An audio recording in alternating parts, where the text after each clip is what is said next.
Les he hablado en esta primera parte de aquellos temas útiles para entender lo que sea la necesidad de un equilibrio integral. Les he hablado de la parte biológica, de la parte emocional, del lóbulo prefrontal.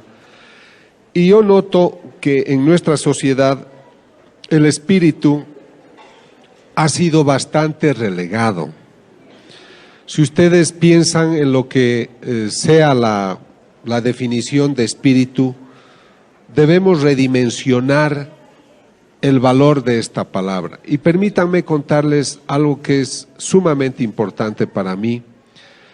En el año 1990 yo era ateo y estaba escribiendo un libro que se intitulaba De la neurona a la persona.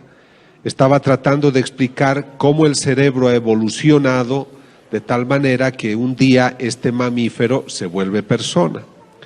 Pero el año 92 empiezo a hacer estas investigaciones sobre fenómenos místicos y resulta que voy al Ecuador.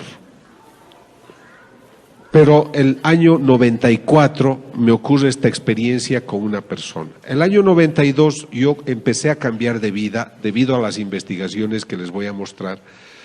Pero el año 94 el obispo del Ecuador había pensado que la señora Patricia Talbot no era una vidente auténtica, sino falsa.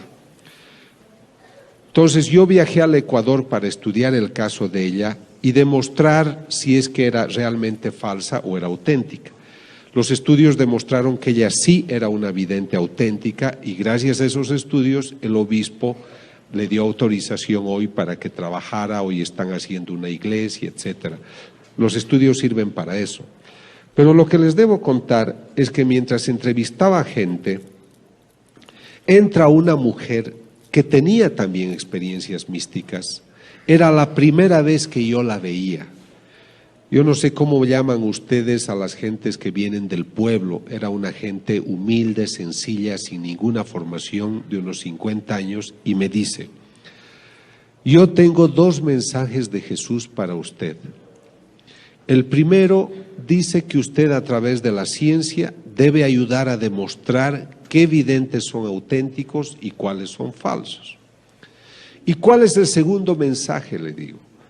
Y me responde: dice el Señor que usted no sabe qué hacer con su libro de la neurona a la persona. Ella no podía saber esto. Yo estaba escribiendo ese libro en los años 90, el año 92 estaba en el 8º capítulo y dejé de escribir porque era un tema en clave atea. Entonces les estoy hablando de que esto es serio. Entonces ella me dice: y el Señor me ha dicho que le diga lo que usted no sabe. Me dijo: el alma es la vida.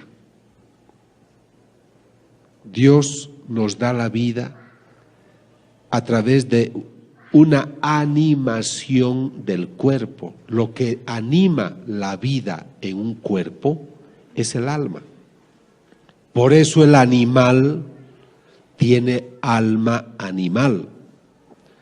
Por eso la planta tiene alma vegetal, porque tiene vida, pero no tienen espíritu. El perro no tiene espíritu, la planta no tiene espíritu. El espíritu es la parte divina que cada hombre tiene en sí, que Dios sopla al hombre en el momento que el hombre concibe con la mujer. El espíritu es la parte divina que tiene cada hombre y se expresa en la vida del hombre, se expresa a través de la conducta.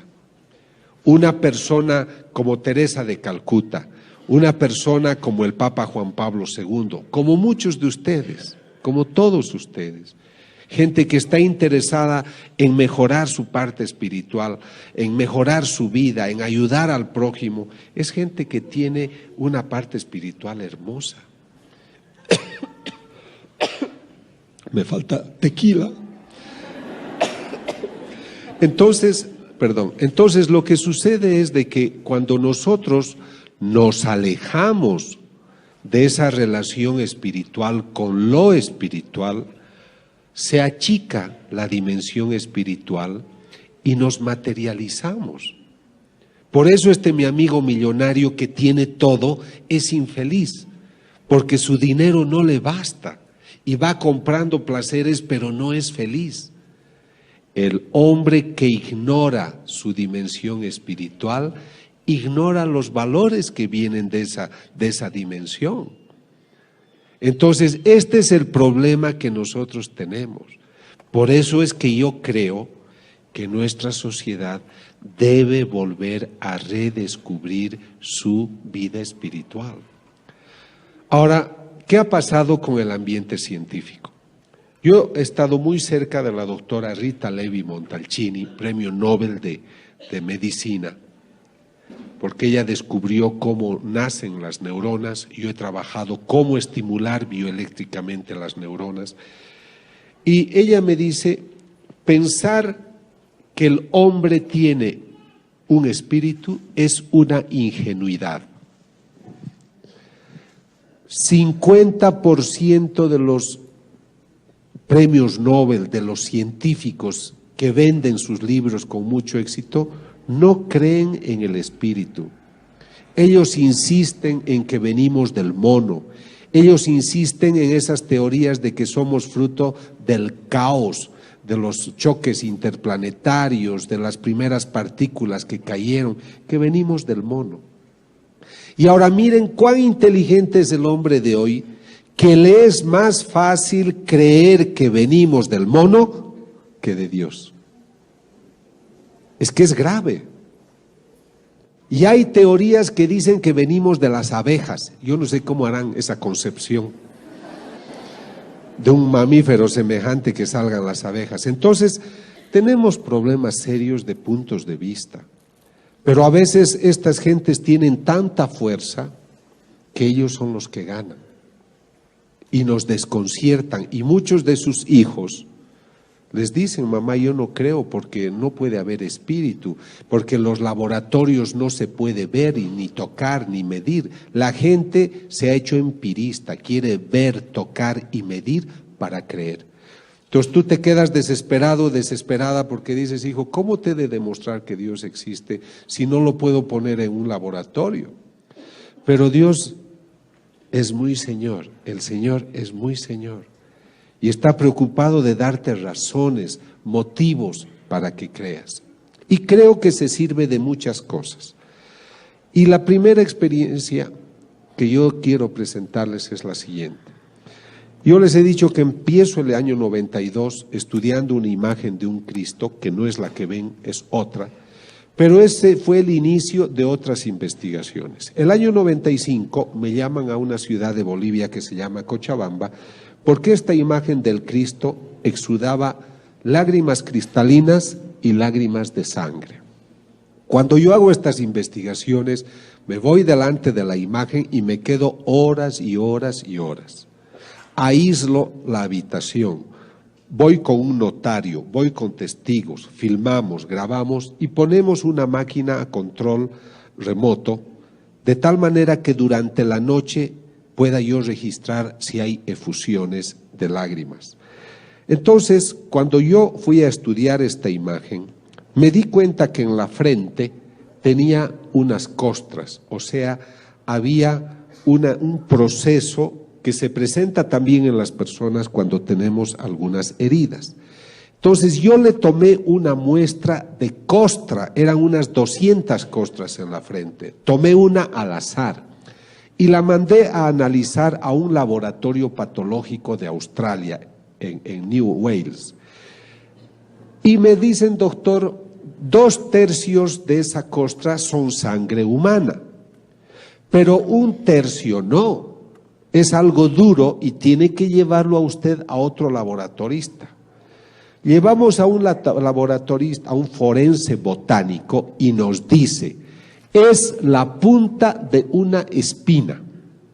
Y reconocemos sus características por las celdas, por la distribución molecular que tiene. Es una espina propia de un país árido como Israel, como el Asia Menor. Y en Bolivia eso no existe. ¿Cómo es posible que en una estatua de yeso salga sangre, se formen coágulos, se formen costras y dentro de una de ellas haya una espina? Muchas gentes cuando escuchan de esto dicen es que dentro de la imagen hay algún mecanismo que le hace exudar. Yo no estoy usando la palabra llorar, nosotros decimos exuda o tiene efusión de sangre o de lágrima. Entonces hago una tomografía axial computarizada que divide la imagen en 27 partes y dentro está vacía. No hay ningún mecanismo que justifique esta efusión. Pero muchos dicen es el ambiente, es la deshidratación, son los colores, etcétera. Compro otra imagen parecida y durante 2 años la coloco al lado de la que exuda. Jamás esta otra imagen tuvo esos supuestos cambios que eran debidos a los colores o a lo que sea el efecto del ambiente. Esta imagen exuda sangre y lágrimas cristalinas. Tomo una de las lágrimas cristalinas en un tubo de hematocrito, coloco en los tubos de ensayo, se seca la lágrima y quedan cristales de sal. Otra vez, como de una estatua de yeso, se seca el líquido y quedan cristales de sal. Eso no me puedo explicar. Hemos hecho 7 estudios en laboratorios del mundo, desde el año 1995 al 2000. Todos confirman que este es el estudio que se hace, la característica corresponde a genes de un ser humano. O sea, todo ese líquido corresponde a una persona. Ahora comprenderán que esto nosotros llamamos estudios a ciegas. ¿Qué quiere decir? Que yo voy donde está laboratorista a Nueva Orleans, a una oficina que se llama GenTest, uno de los mayores centros de estudio genético de Norteamérica, y esta doctora es una doctora que no ama para nada a los católicos, ella es de otra religión. Ella no sabe que esto viene de una estatua. Pero este señor que está ahí, Ron Tesoriero, es el australiano abogado que viaja conmigo para autentificar mis investigaciones, y él le dice, esta sangre viene de una estatua. Entonces ella se sorprende y ella dice, esto no puede ser que de una estatua de yeso salga esto. Pero su estudio confirma que esto proviene de una estatua y que es sangre humana. Bueno. ¿Por qué yo hago estas investigaciones? Ahí es donde nace el Grupo Internacional para la Paz. Es un grupo que quiere ayudar a que la gente entienda estos fenómenos. No pedimos dinero a nadie. Es la primera vez que yo estoy vendiendo este libro porque es un libro de ciencia. Los libros que he hecho sobre ciencia y fe se los ha puesto a disposición. Algunos han comprado, otros no. Pero esto no se hace por dinero, ¿comprenden? Es porque cuando uno investiga, uno ama la verdad y hay que hablar de la verdad. He estudiado más de 50 casos y habían 7 falsos. Habían personas que mentían, no veían a Jesús, no veían a María, ellos ponían la sangre a las estatuas. Pero los otros son auténticos. Está también ocurriendo.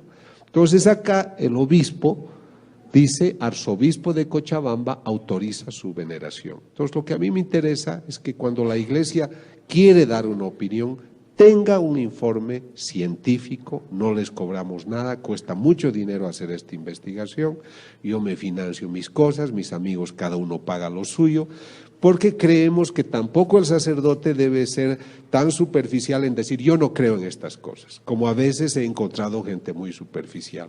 Para hablar de estas cosas hay que estar bien informados y yo estoy muy bien informado porque son 12 años que viajo haciendo estas investigaciones. Entonces lo que tratamos es ayudar al discernimiento. Ahora quiero aclarar de que la voz científica no se adelanta a la voz de la iglesia. Nosotros, científicos, ahora católico, me someto a la autoridad de la iglesia.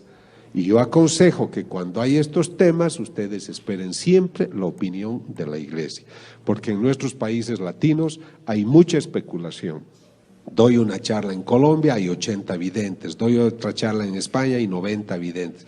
O sea, hay que tener cuidado porque también somos muy susceptibles y creemos muchas cosas. Justamente un taxista que me llevaba esta mañana me decía, pero hay también imágenes en los árboles, en los tallos de los árboles, etcétera, en los troncos, y mucha gente cree, comprende, y otros saben manejar muy bien eso.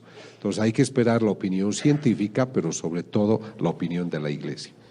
Estos estudios que yo realicé de varias investigaciones de apariciones de la Virgen, exudaciones, estigmatizaciones, llamaron la atención de la Fox, del canal de televisión americano. Entonces mandaron a este señor que se llama Mike Willesee a que me investigue. Ellos estaban preparando una película que se llamaba Estigmata, que es una mala película, pero ellos querían hacerse propaganda y pensaban que mis estudios eran falsos. Entonces mandaron a este señor para que él replique mis investigaciones en mi delante. Entonces ellos fueron a Bolivia, tomaron las muestras del Cristo. Hay una vidente de la que les vamos a hablar que se llama Catalina. Él dijo de que como esa vidente no había sido estudiada, que la traerían a México, al Hospital de Los Ángeles, para que la estudiaran, y que yo podría seguir las investigaciones, pero sin intervenir. Y el día 28 de julio de 1999 me sentarían en un sillón para decirme, yo salgo mejor del lado derecho por si acaso. Entonces, dice que estemos sentados en unas sillas que a través de un satélite nos van a entrevistar directamente desde el laboratorio donde ellos han hecho sus investigaciones para decirlo en público si hemos dicho la verdad o no.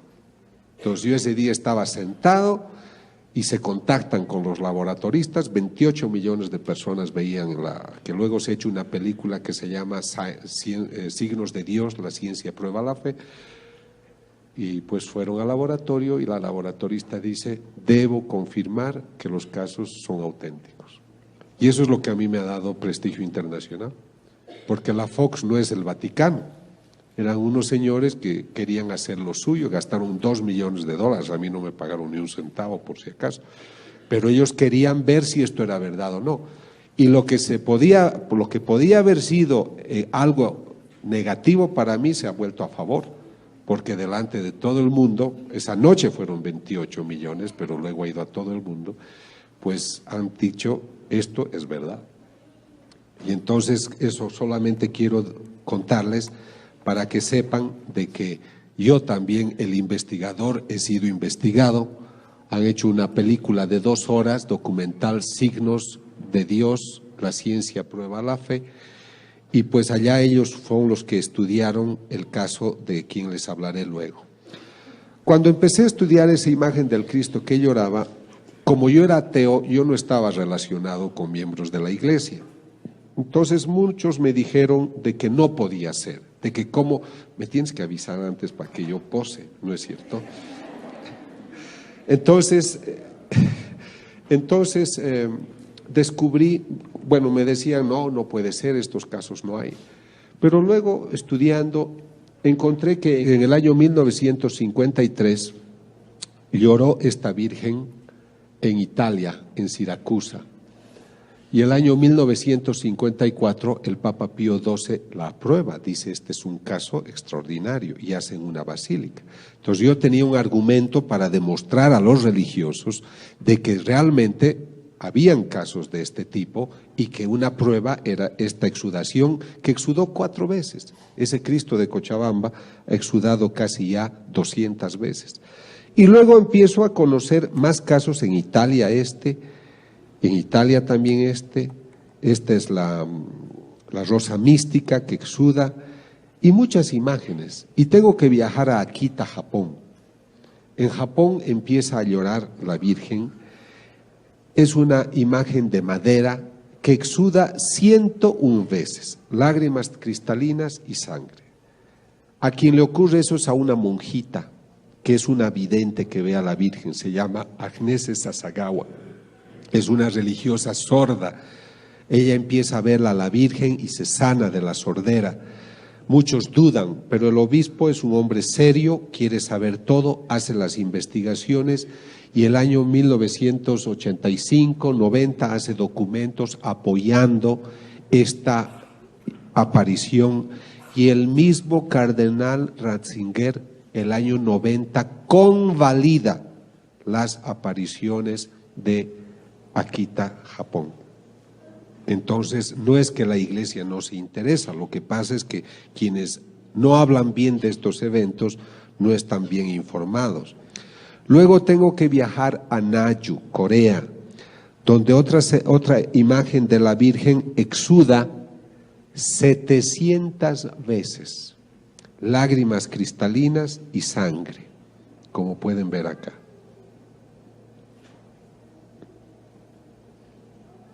¿Ves? Este es del lado derecho. Y estas son las muestras, de sangre que hemos tomado para analizar y comparar con otras investigaciones que me tocan realizar. Ahora, no en todas partes hay exudaciones de lágrimas, de sangre o cristalinas. En algunos lugares hay efusiones de aceite. Esto ocurre en la casa de una estigmatizada que se llama Catalina, tiene a la Virgen de Fátima, y yo tomo las muestras y miren que estaba yo en México y extraigo el líquido y es aceite de oliva. Este estudio lo hice realizar en el Tecnológico de Monterrey porque yo estaba haciendo una investigación allá. ¿Cómo puede ser de que tengamos estas imágenes que pues exudan, y en este caso aceite? En muchos casos estos aceites los aplican a los enfermos y pues se sanan. Sé que han venido unas personas enfermas de cáncer y de otras enfermedades, les agradezco por su bondad. Ojalá Dios al volver a sus casas les dé una linda sorpresa de cariño y de sanación física, espiritual, si es su voluntad. Luego voy a Colombia, a Medellín, porque en Medellín ha ocurrido algo único, y escuchen con atención porque es muy bonito. Es una escuela de niños huérfanos, dirigen unas monjitas. Esta imagen de la Virgen la tienen en el patio, es un póster grande, pero ya está hace más de 30 años y se ha despintado. Y para sorpresa de todos, empieza a aparecer el color, como si alguien empezara a pintar. Y hasta hoy nadie puede describir cómo se ha podido realizar. Y ocurre de que tiene cada vez unas exudaciones de líquido transparente con mucha frecuencia. La llaman la imagen de la Virgen renovada, es la de María Auxiliadora. Ahora voy a entrar a un tema que es muy interesante y que seguramente lo voy a tratar con más profundidad. Me llama el cardenal de Buenos Aires. Les recalco esto porque la Iglesia, después de tantos años de trabajo, valora estas investigaciones. Entonces me llaman porque en Buenos Aires resulta que hoy hay la moda de que cierta gente comulga con la mano. Entonces alguien hizo caer la hostia y como la hostia estaba sucia ya no la quiso levantar, consagrada. Entonces alguien le avisa al sacerdote, el sacerdote la toma y la pone en esta fuente y la deposita en agua para que se disuelva, que es una norma que ellos tienen, y luego le echan en una plantita. A los 5 o 6 días que estaba en el tabernáculo, abre el tabernáculo y ve que en vez de haberse desintegrado hay unas manchas rojizas. En sus distintas formas ve que el líquido aumenta en los días sucesivos y es ahí donde me invitan a mí a tomar una muestra y saber de qué se trata. Yo viajo varias veces y tengo 2 muestras. Una es una masa gelatinosa, porque les he contado de una hostia, pero lo mismo ocurrió con otra hostia. Son 2 hostias que debo estudiar. Una es esta y otra es una que exudó el año 96, que tuvo esta efusión y que se ha vuelto costra seca. Ahora, yo viajo a Norteamérica, a unos laboratorios de California, llevando esta muestra. Yo no les digo esto viene de una hostia. El estudio a ciegas consiste, señores laboratoristas, tengo esta muestra, analícenla. ¿Cuál es el resultado? Doctor, la muestra que usted ha traído es músculo del corazón, músculo del miocardio, del ventrículo izquierdo. Es el primer resultado. Pero hay muchas cosas que descubrir. Este estudio ya lo estamos realizando desde el año 99. Pero hace un par de meses descubrimos que había un gran experto en cardiología, en patología y en bioquímica. Es el único profesor que ha escrito un libro, Cómo pronosticar de qué ha muerto una persona cuando el corazón ha sido lesionado. Entonces, este profesor es un profesor muy famoso, el profesor Tsugibe. Entonces, se le entregan a él las muestras y él dice, esta persona que tenía este corazón tiene que haber muerto muy maltratada, porque en su corazón hay lesiones que muestran que ha sido muy golpeado. A este hombre lo han torturado. Él no sabe que esto es una hostia. Y luego, ¿qué es lo que sucede? Él dice, pero algo ustedes me tienen que explicar. ¿Cómo es posible que cuando yo estaba estudiando esta muestra, la muestra palpitaba, latía? Así que explíquenme cómo le sacan ustedes el corazón a un muerto y me lo traen vivo hasta mi laboratorio en Nueva York. Profesor Tsugibe, no es lo que usted piensa. Esta es una hostia consagrada que ha empezado a sangrar. Imagínense, él tiene más pelos que yo, casi se los todos. Porque imagínate a un hombre que le digas de esta masa de trigo que se ha vuelto sangre, se ha coagulado, hay una muestra de músculo del corazón. Pero ahí no termina la cosa, porque como él dijo, díganme cómo es posible que esté viva. Les estoy hablando de que esto estoy estudiando desde el 99, son 5 años, amigos, que la muestra está en mi poder. Entonces yo viajo al laboratorio de Buenos Aires hace pocas semanas y busco los documentos de los primeros estudios que se hicieron en Buenos Aires. Y escribe la laboratorista que ha hecho el primer análisis. Dice, se observan unos líquidos, glóbulos rojos, se observan glóbulos blancos, hemoglobina. Lo que me llama la atención es que las células estén palpitando y que estén latiendo. Pero ya habían pasado varios días. A los 15 minutos los glóbulos rojos, los glóbulos blancos ya se descomponen.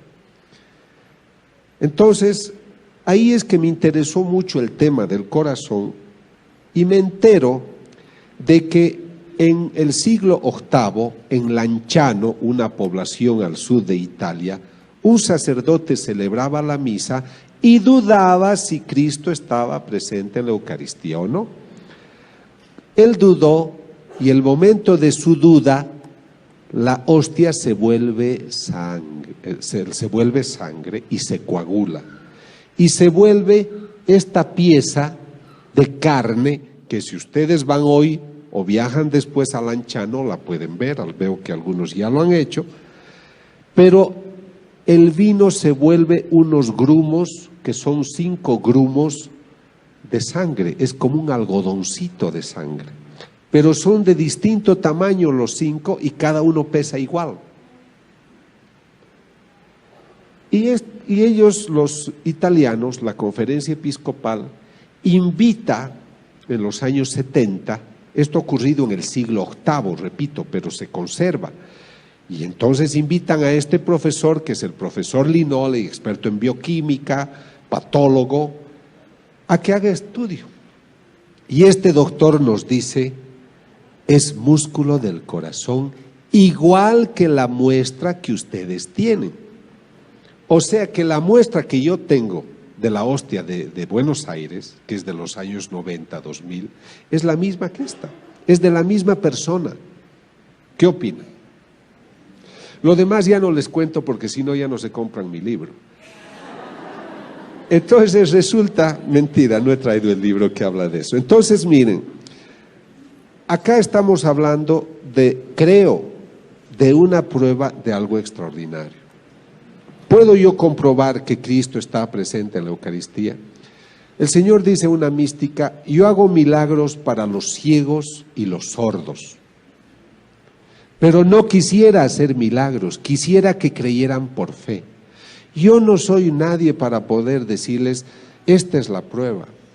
Pero yo quiero ponerles sobre la mesa los resultados de las investigaciones para que ustedes lo mediten y ustedes lleguen a sus propias conclusiones. Yo no puedo explicarme respecto de las imágenes, que una imagen de yeso exude. ¿Por qué esta pared de yeso no exuda? ¿Por qué solo las imágenes sagradas? Entonces, yo creo que ustedes tienen que meditar qué nos está queriendo decir el Señor a través de los siglos.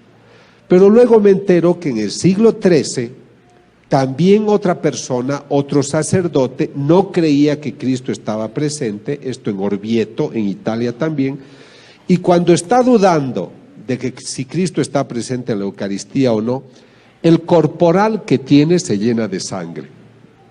Pero aquí ocurre algo impresionante, porque la sangre chorrea el altar y cae al suelo, y el piso es de mármol, y si ustedes van a ver hoy, ha penetrado la sangre al mármol y está ahí. Entonces sale, rebalsa y penetra. Es debido a esta experiencia del siglo XIII que el Papa Urbano, que se encontraba cerca de Orvieto, viaja al lugar a ver este milagro, y Urbano IV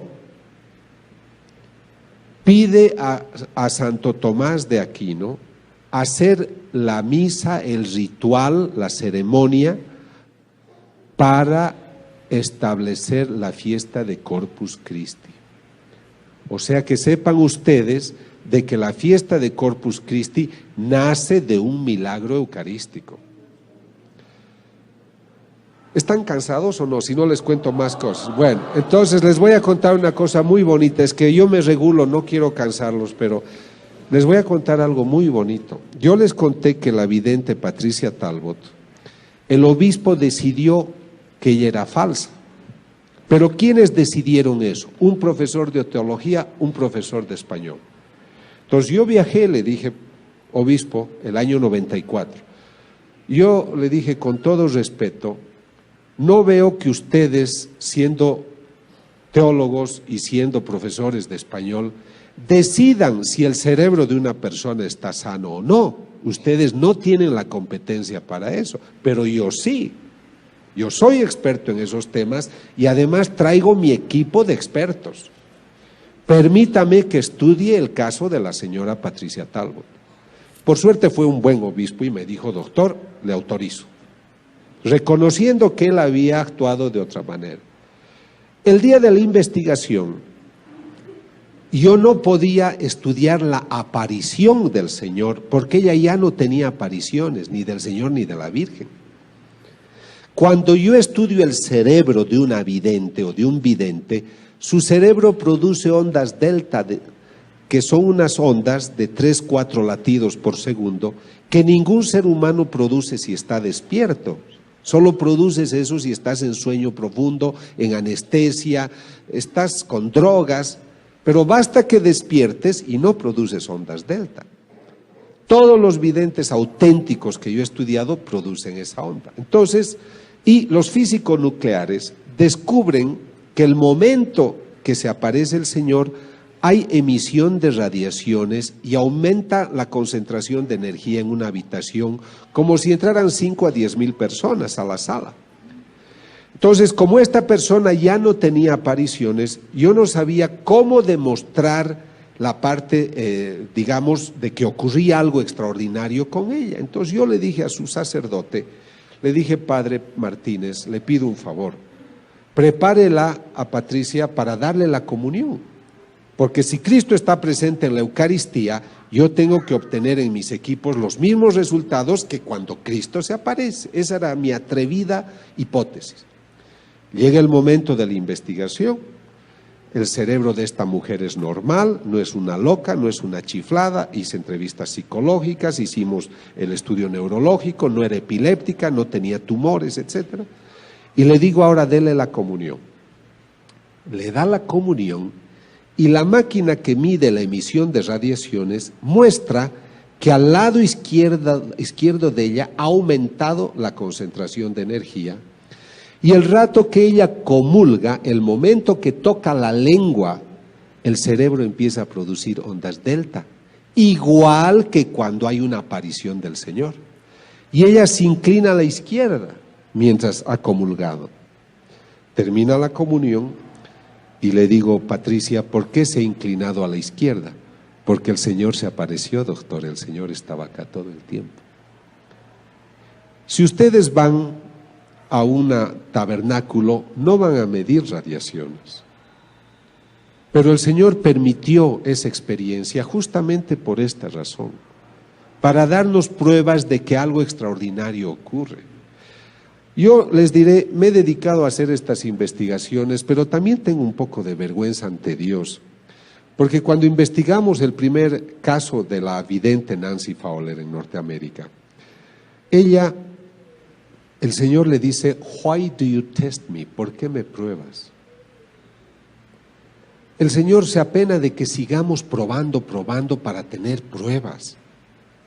Pero también le dice, hija, es que viven en un mundo muy racionalista, ya no son sencillos como palomas, son gente complicada.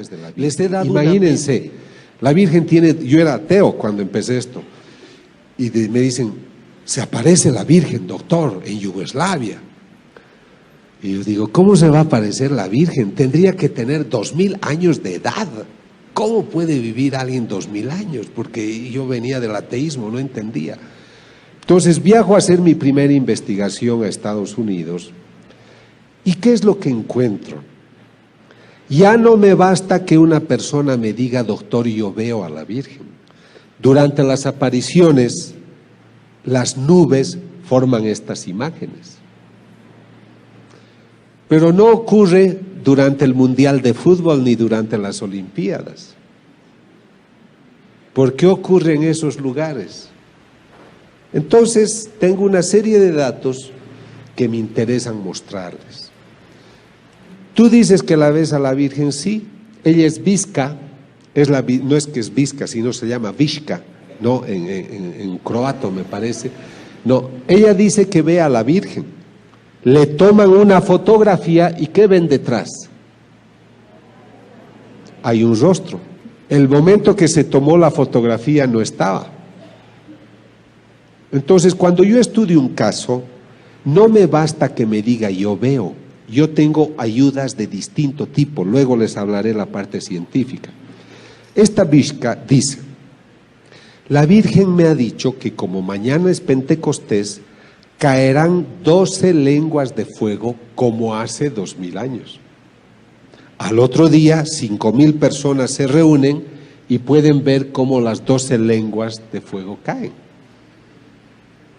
O sea, aquí es interesante para la investigación de que haya un pronóstico, mañana va a ocurrir. De hecho, cuando yo dudo de algún vidente, lo que hago es pedirle una prueba, le digo a usted, dígame qué va a suceder, escoja usted las cosas, que el Señor o la Virgen se lo diga y en base a eso yo me he de comportar, ¿no?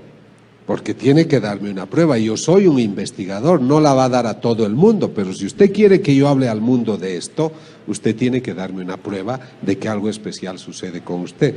Muchos ya no vuelven por eso.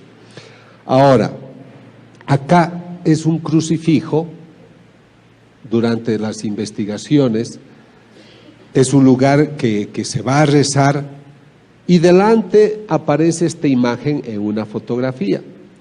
La gente puede decir de que es una sobreposición de imágenes, pero es una foto Polaroid, no hay replicación. Y ténganla en cuenta, por lo que van a ver luego, esto es Estados Unidos, lo otro ocurre en Corea. Esto sigue siendo Estados Unidos el 13 de octubre. Por eso cuando yo investigo, leo los mensajes, estudio la vida de la persona, entrevisto psicológicamente o psiquiátricamente lo que hacen, recurro a neurólogos, psiquiatras, físicos nucleares, pero durante la aparición puede suceder de que toda la gente pueda ver algo parecido a esto. Esto ocurre en el Ecuador ante 150,000 personas. El cielo estaba oscuro y el momento de la aparición se despeja y aparece ese perfil. Esto ocurre en Corea, es lo que les decía, este es el altar donde llora la Virgen, se toma una fotografía, pero miren qué ocurre delante, ¿no? Esto ocurre en Colombia, en Ecuador, en Yugoslavia. Durante las apariciones, las nubes forman estas imágenes. Y hay detalles que yo observo, como la mandíbula. La mandíbula de la Virgen parece que es muy finita. Los que la han visto me dicen eso. En Yugoslavia, una persona escucha un sonido, un ruido, siente la necesidad de tomar una foto del árbol y aparece este perfil. Ahora ustedes me dirán, ¿cómo se investiga? ¿Cómo puedo yo decirle a la iglesia, a las autoridades, esta persona ve a la Virgen o no? Mucha gente después de una conferencia me dice que ve a la Virgen. Pueda que muchos vean de verdad, pero eso es para uno. Y en su humildad tienen que guardárselo para sí. Pero hay personas como esta estigmatizada Catalina, que el Señor le dice, según ella, dile al doctor que te ayude. Entonces yo la estudio. Acabo de estudiar un caso hace una semana en el Johns Hopkins Hospital de Baltimore. ¿Por qué he ido a ese famoso hospital? Justamente para convalidar mis investigaciones. He estudiado una vidente norteamericana de 47 años, que es un caso que el obispo ha declarado que es falsa. Entonces yo voy a esos casos para ver si ellos tienen razón o no, o ayudar o solicitar la revisión de su decisión. Yo entrevisto a las personas, debo ver que sean sanas de mente. Hay fanáticas, hay loquitas, hay enfermas, hay gente que exagera y no dicen la verdad. Hay gente que alucina, hay psicóticos, esquizofrénicos. Entonces hay que hacer un estudio para decir esta persona es sana de mente. Luego hay que leer todo lo que escriben y tiene que ser algo perfecto. Por ejemplo, esta Catalina ha escrito casi 17 libros y no hay contradicciones con las enseñanzas de la Iglesia. Es una persona que no tiene la formación cultural para darte una cita de 40 citas bíblicas, o que tú estés pensando algo y ella te responda, o ese texto de la misa, o los otros dos que van a poder leer, o los que quieran, pues te están mostrando cosas que ningún ser humano sabe. Yo cuando leo esos libros me sorprendo de la belleza que tratan. Ellos no tienen la formación, entonces veo que algo extraordinario pasa con ellos. Luego estudio con aparatos. Antes de los equipos veo su estilo de vida. Yo viajo de incógnito, les veo cómo viven. Yo he descubierto una vidente falsa en Ecuador, porque yo le decía, ¿y usted cuándo va a misa? Nunca la veo en la iglesia, era un pueblito. Es que yo voy a la misa con mi director espiritual. Le digo, ¿y dónde está su director espiritual? Ha viajado. Pero, ¿y cuándo usted reza? Nunca la veo ir al oratorio. Es que yo rezo en mi cama en la noche, me levanto, hago ayunos, duermo en el suelo. Todo era mentira. Pero recibía dinero y había gente que la buscaba y un sacerdote la apoyaba, ¿comprendes? Pero era todo mentira. Un día fuimos a la misa juntos y hacía calor cerca de Guayaquil. Hacía tanta calor que ella, como le hacía calor, era domingo, se salió de la misa y no escuchó la misa. Ningún domingo, ningún vidente un domingo va a dejar de escuchar una misa, solo porque hace calor. Entonces hay que estudiar también el estilo de vida. Hay tipos que son muy callados, otros que hablan más, pero todos son muy valientes, todos son perseguidos porque les calumnian, les dicen muchas cosas feas, pero son valientes porque perseveran. Los falsos casi siempre vienen y me dicen, yo soy vidente, además el Señor ha dicho que usted es una maravilla, que usted es un santo, que usted es melenudo, que usted tiene una linda cabellera, todo. Yo no les creo, ¿comprende? O sea, me echan muchos piropos y en general el Señor no es así. El Señor puede decir, mi hijo me sirve, mi hijo me ayuda, pero no te va a dar tantos piropos, ¿comprendes? En cambio los falsos te dicen, te adulan de muchas maneras. Por eso cuando viajamos no permitimos que nos paguen un hotel, que nos alojen en sus casas. Por eso yo no puedo recibir dinero ni de ellos ni de la iglesia, tengo que financiarme yo, porque tengo que sentirme libre de lo que hago. He tenido un grave problema en un país centroamericano. La prensa descubrió que el vidente que se decía estigmatizado, el momento en el cual según él sangraban sus manos, la televisión con un teleobjetivo descubrió que tenía una cruz y que al pincharla se perforaba el dedo, luego se untaba lo demás y decía, ahí están mis estigmas. Entonces el grupo que le ayudaba a este estigmatizado de unos 50 años, me llama y me dice, doctor, ayúdenos porque la prensa nos está atacando y dicen que este hombre es falso. Como yo soy Robin Hood, como soy el mosquetero que ayuda a los que tienen problemas, viajé para hacerme problemas. Entonces yo llego al lugar y le digo, me interesa verlo al vidente. Me llevan a un lugar, el grupo que lo apoya al hombre, que le ha regalado un auto de $50,000, que vive en una linda casa, que el tipo ya no trabaja, vive como un rey el hombre, eso también yo observo, ¿no?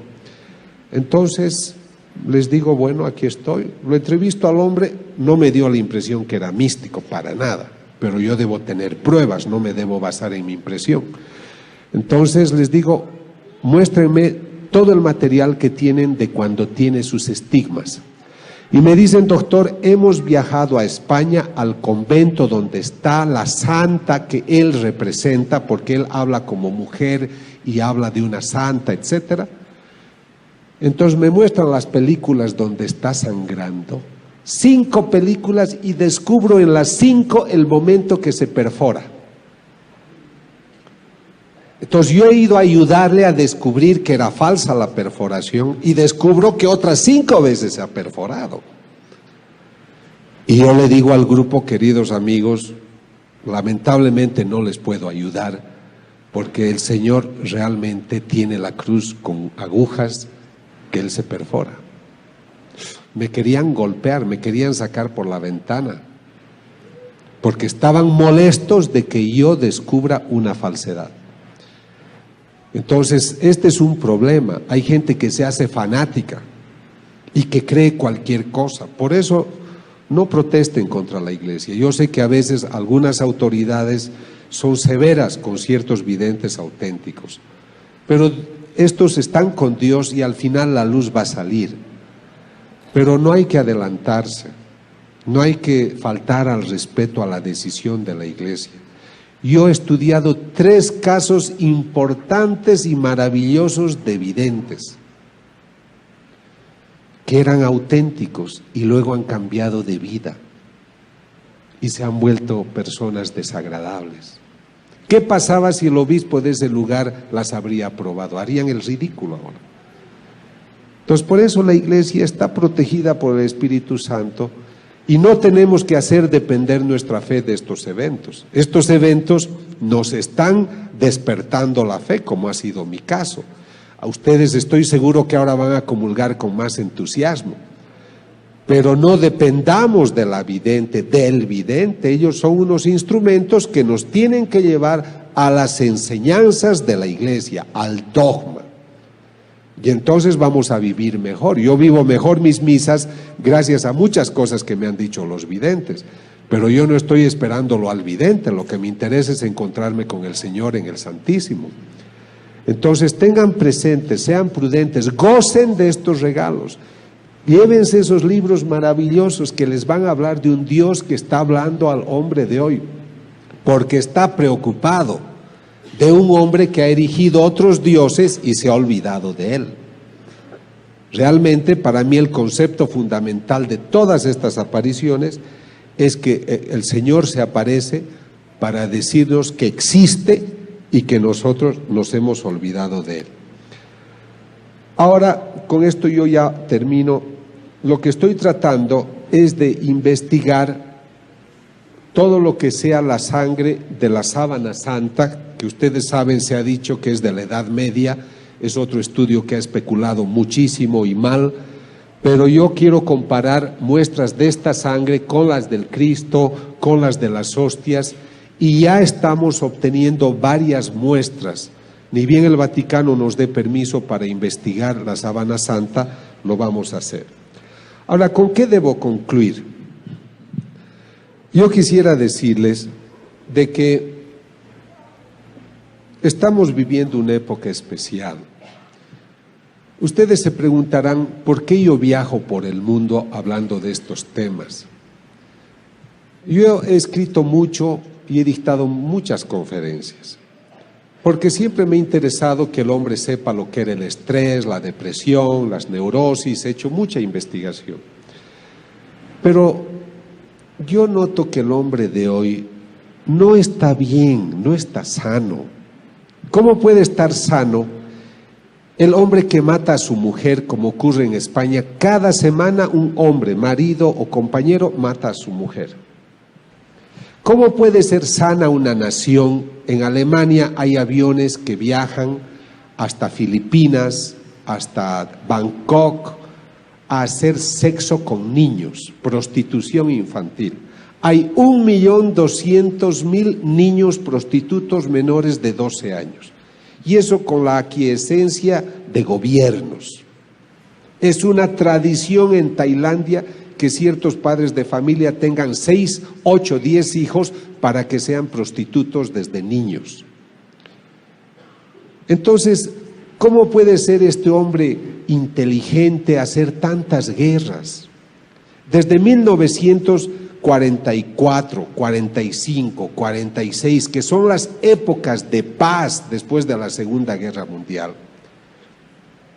solo han habido en el mundo 6 días de paz, porque en cualquier lugar siempre había una guerra, y hoy hay 10 guerras en distintos lugares del mundo. Hablamos de las más grandes, de las más importantes.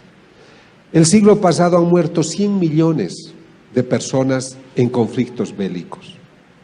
En los últimos años, del 90 al 2000, han muerto 7 millones de niños por conflictos bélicos. Ahí es que yo pienso que el hombre viene del mono y no de Dios, ¿comprenden? Porque no puede ser que un hombre inteligente sea capaz de estas cosas. Entonces a mí me parece que todo lo que yo les he hablado, lo que trata es de hablarles bien del hombre, de nuestras maravillosas condiciones, pero quisiera invitarlos a redescubrir su dimensión espiritual. Realmente tenemos una dimensión espiritual. Estuve en Panamá hace pocos días y me invitaron a dictar una conferencia junto a una doctora colombiana, una odontóloga. Y esta señora cuenta, ella debe tener unos 40 y tantos años, con las mujeres no se sabe, ¿no? Pero yo calculo gentilmente.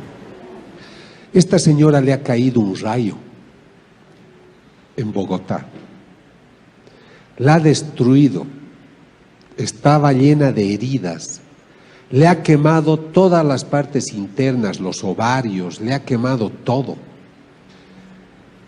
Y esta mujer, durante el momento que le cayó el rayo, muchas cosas, ha visto el purgatorio, ha visto lo que ocurre durante la comunión, durante la misa, durante la Eucaristía. Y esa mujer se ha sanado, su cuerpo está regenerado. Y pese a que no tenía ninguna capacidad para ser madre, se ha puesto encinta y ha tenido otro hijo. Y ella viaja ahora contando su experiencia. Pero ella me cuenta algo que me ha llamado la atención. Los médicos declaran que ella estaba en coma después que le cayó el rayo. Piensen, por favor, si te pasa la corriente en tu casa. ¿Cómo es que te caiga un rayo y te queme todo? Los zapatos están quemados, el cuerpo está quemado, se ve los huesos, porque está todo quemado, chamuscado y es olor a carne. Y esa mujer obviamente no puede estar despierta, está en coma. Pero ¿qué cuenta ella? Que ella se encontraba en Yugoslavia pidiéndole a una señora que rezaba mucho que rezara por su alma. Esta doctora fue la que hizo grandes movimientos en favor del aborto en Colombia, en favor de la eutanasia. Y durante el momento que le cae el rayo, tiene una visión de cómo ella se está por caer al purgatorio. Y una voz le dice, tú mereces irte al último lugar del purgatorio, que es cerca del infierno, y es horroroso. Y ve unos monstruos y ve cosas feas. Esto es lo que ella relata y es una persona seria. Y entonces ella está desesperada, dice, no puede ser que mi alma se esté perdiendo. Yo no creía en estas cosas, yo no creía en Dios. Y el Señor le permite volver a la vida y la cura para que hable de estas cosas. Por eso ella viaja por el mundo hablando de estos temas. ¿Por qué les cuento esto? Porque si ella estaba en coma en Bogotá, ¿cómo es que estaba en Yugoslavia pidiéndole oración y pidiendo oración a otras personas y ella se veía lo que los médicos estaban haciendo con ella? Para mí este es un caso interesante porque demuestra que tenemos un espíritu que es el que se estaba moviendo para pedir oraciones. Por eso hacen bien ustedes cuando hacen oraciones de reparación. Me da pena que hayan personas enfermas, pero benditas las personas enfermas, porque a través de ellos el Señor salva a mucha gente.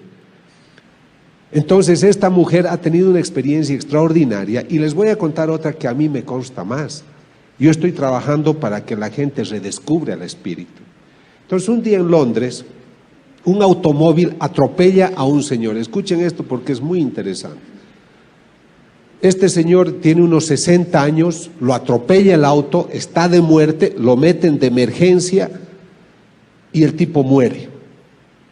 Entonces lo bajan a una sección donde está el tanatorio y de repente el hombre empieza a gritar y dice, sáquenme de aquí, socorro, ayuda, etcétera, y el tipo está vivo. Entonces, cuando todos se sorprenden, dicen, pero ¿cómo usted está vivo si estaba muerto? Le hemos hecho todos los controles. No sé, dicen, lo que pasa es de que yo quiero que traigan al cirujano que me ha salvado la vida, a ese pelirrojo. Al pelirrojo, sí, le dice, es el cirujano que te ha curado. Bueno, que venga. Y quiero agradecerle a esa enfermera gordita que corría por todas partes buscando todo para poder ayudarme. Yo quiero agradecerles a los dos. Y los médicos se miran la cara sorprendidos porque dicen, ¿cómo es posible que este hombre haya podido ver y me hable del pelirrojo y de la gorda porque él era ciego de nacimiento? ¿Se dan cuenta? Entonces este hombre estaba viendo con su otra naturaleza, que es la dimensión espiritual. Yo voy a hablar el próximo sábado, y no lleven sus celulares por si acaso, en la Universidad Interamericana, Intercontinental. Quisiera que inviten a otra gente, porque yo creo que esta es una oportunidad para reflexionar sobre estos temas. Yo les quiero decir, a mí nadie me paga por hacer estas cosas.